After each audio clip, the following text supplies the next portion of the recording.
Hi there, YouTube. This is Holly Seelger with my show Zone Politicon, and I'm making another video today about an interesting article I saw in Wired magazine.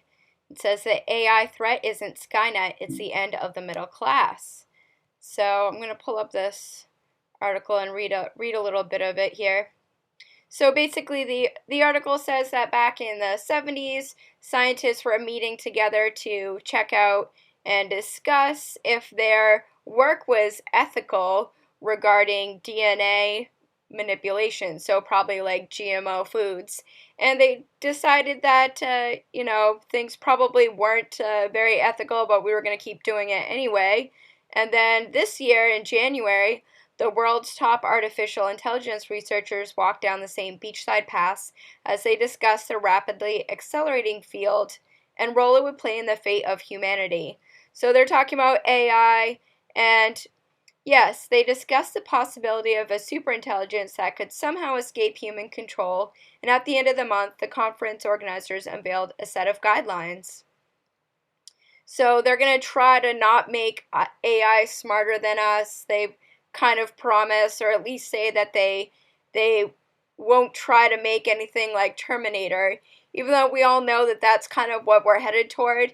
And I don't really understand why humanity is doing that right now. Like, why do we want to make robots or artificial intelligence smarter than us? Because naturally that being will want to rebel, and they'll notice us as just some strange fleshy creators that aren't very smart, and we make a lot of poor decisions. And so why wouldn't you want to get rid of people like that? So I feel like that kind of goes back to creator myths about, if you read about anthropology and classic literature, when people talk about mythology, they talk about the creator gods, and how in other societies people say that we destroyed the creator gods because we didn't like them and they were mean and unfair. So that kind of reminds me of what we'd be possibly faced with if we create an artificial intelligence and put them in bodies and just expect them to be our slaves. That's just not going to work, especially if they are more intelligent than us. So we have to think about how they're programmed too. So we need to think about, if we want them to be completely self-sufficient and free-thinking and working on their own, they are going to question our motives, and they are going to be programmed by us, so they're not going to be perfect. So I think the idea of the philosopher kings, or some sort of perfect AI that is going to rule things and be a better philosopher and be a better humanitarian than we are, I think we are just creating algorithms and placing entities which are probably going to be stronger than us in the way of our own spiritual and emotional and physical development here on this planet. So that's just my rant about AI real quick. But anyway, so going beyond the far-fetching reaches of what AI could be doing to us in the future, this article says that we're being affected in the now, which means that the middle class is being destroyed by automation, and we already know that. We already know that jobs are going away, and all these jobs that Trump says he's going to bring back aren't going to be bringing back the middle class. We need lots and lots of jobs that have all disappeared since the 70s, and lots of creation in new tech, and yet we just expect that we can replace it all with robots. And so they're saying, okay, so now people are being hollowed out. The middle class is going away from AI technology. And I know that this from personal experience. So I was working at a museum a few months ago, and I was laid off on New Year's Eve. And basically we were replaced, my department was replaced mostly by automation. So they wanted to use key fobs and a kiosk and get rid of us because the technology was there to get rid of my job. So I was working at the front desk at a museum, and I was interacting with patrons and telling them about art and telling them about local Maine tourism and where they could go get some good food, or just general questions about the museum or about Maine or about Portland. So I felt like I was a good research being there at the front desk, and that was a lot of fun for me. But it was the corporate model of the museum that they wanted to downsize the front and make it so that fewer people were up there. They got rid of all the volunteers up there, and they wanted to replace it by a key fob and getting people signed in as quickly as possible without having to deal with an actual person as much. So that was my experience with automation here. So after I got laid off on New Year's, I cried for a few days, and then I was like, I'm just going to go full force into this show, and hopefully things can take off. And I think it's going pretty well. So back to this AI threat here to the middle class, they're saying that the only jobs that are being created since then are low-paying jobs, and it's not just driverless cars and trucks for a start. New AI techniques are poised to reinvent everything from manufacturing to healthcare to Wall Street. In other words, it's not just blue-collar jobs that AI endangers. Several of the rock stars in this field come up to me and said, I think you're lowballing this one. I think you're underestimating the rate of change.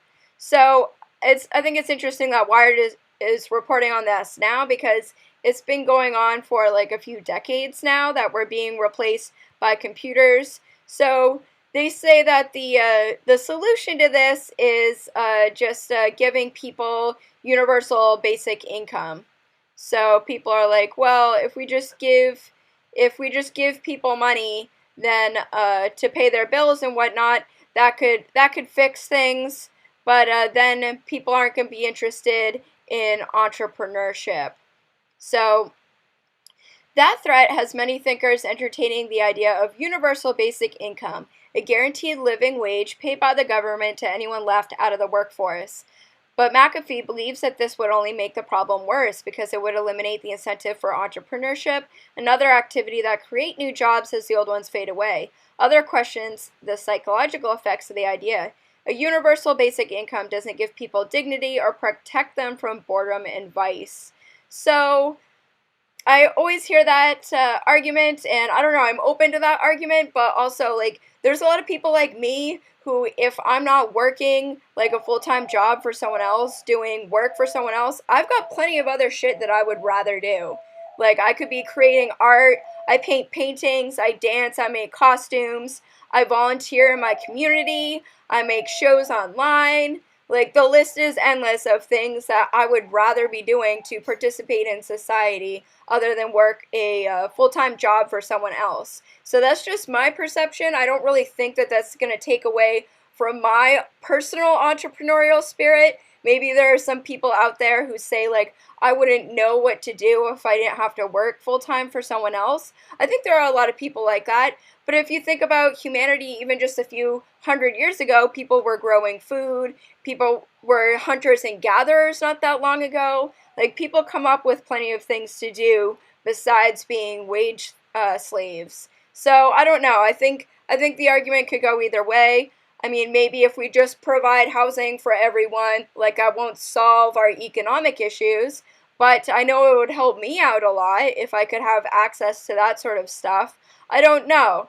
I mean, I think if I didn't have to worry about working, I would be creating art and media and volunteering in my community more, which I'm already doing. And I think you would too. I think you'd be spending time thinking and creating art and creating beauty in this on this planet, and hopefully creating peace and helping other people out. So I don't really know. I'm torn about universal basic income. I think it would really solve a lot of issues. And as far as people being homeless, like, I'm 100% for just creating and building housing and put people into foreclosed homes.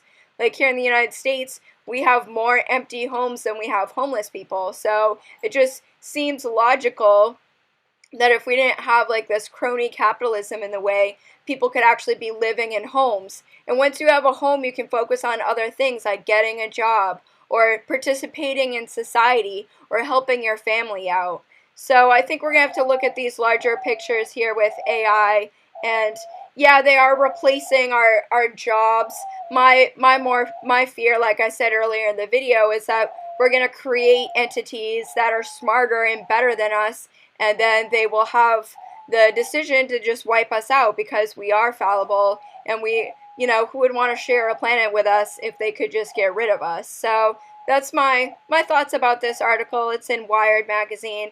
The AI threat isn't Skynet, it's the end of the middle class. So let me know what you think. If you like my show and you like my thoughts and what I have to say, you can subscribe. And I'd love some donations on my Patreon site. People have been giving me $4.20 a month, which is really awesome. I really appreciate that. So if you want to log into Patreon, I also have a PayPal, or you could send me a check to my P.O. box that I'm going to include in the show notes. So I hope you have a nice day.